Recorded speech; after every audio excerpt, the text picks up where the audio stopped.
This is the ENC 118DY. So, ano siya, guys, bago siya ng bagong model ng ENC. So, ngayon pa lang nagkaroon. And actually, chine-check namin kung may mga reviews na siya or specification dun sa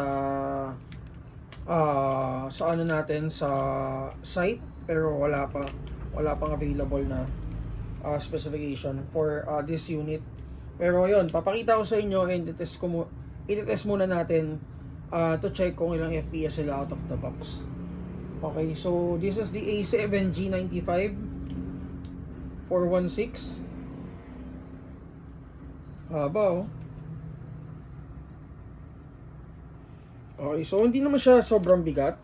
May mga mabibigat na 416 eh. Pero ito, sakto 1 lang, guys. So, naka siya, key mode. Itong handguard niya. So, ito pala yung sights niya. Teka. Parang mahirap tutulak. Okay. Gaganon pala. Okay, so ito yung sights niya. Yan, pakita natin. Dun sa likod, sa rear sight, ito. So, fully adjustable naman siya, guys. Ito.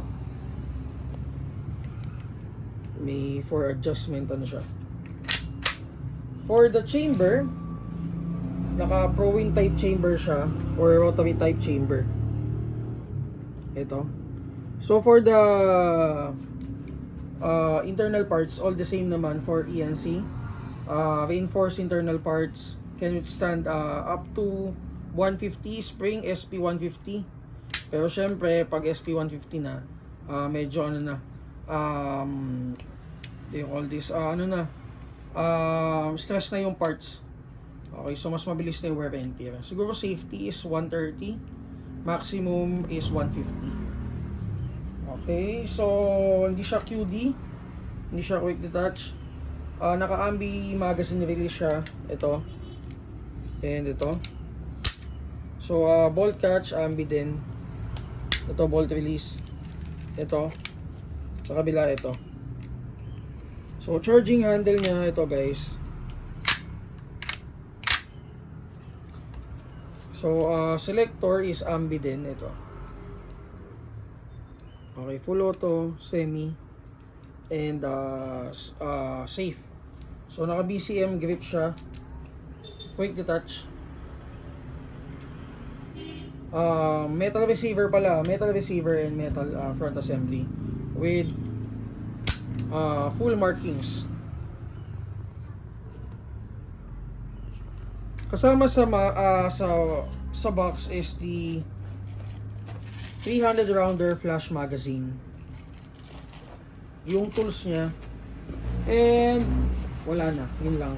So wala siya, ito pala yung batch stock niya, guys. It's a HK stock. So ito, wala siyang kasamang battery or LiPo battery at saka charger. Ano lang siya, ito lang mismo. So if ever kukuha talaga kayo ng LiPo or ng battery. Okay, so test natin to check kung ilang FPS siya out of the box. Nag-roll. So, pangkaraniwan na sa mga flash magazine yung nag-reverse yung coil.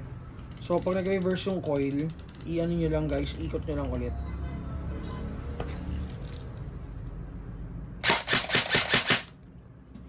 Okay, so let's test natin. Firing. 419, 421. So, FPS 422. 419, 419. Full auto natin, guys.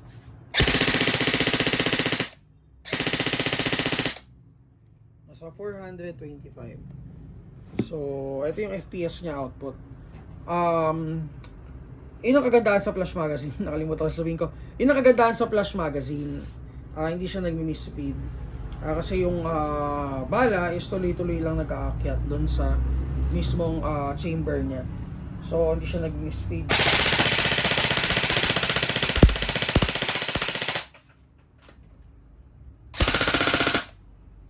Okay? So, yun. For this unit guys, ito makikita nyo to sa ano natin, folder natin for ENC, the ENC new. So nasa labas yan ng ano ng units natin. So makikita nyo siya, makikita nyo yung mga bagong dating natin na ENC. And ililink ko na lang sa taas para hindi kayo maligaw doon sa folders natin. And again, this is the ENC 118 TY.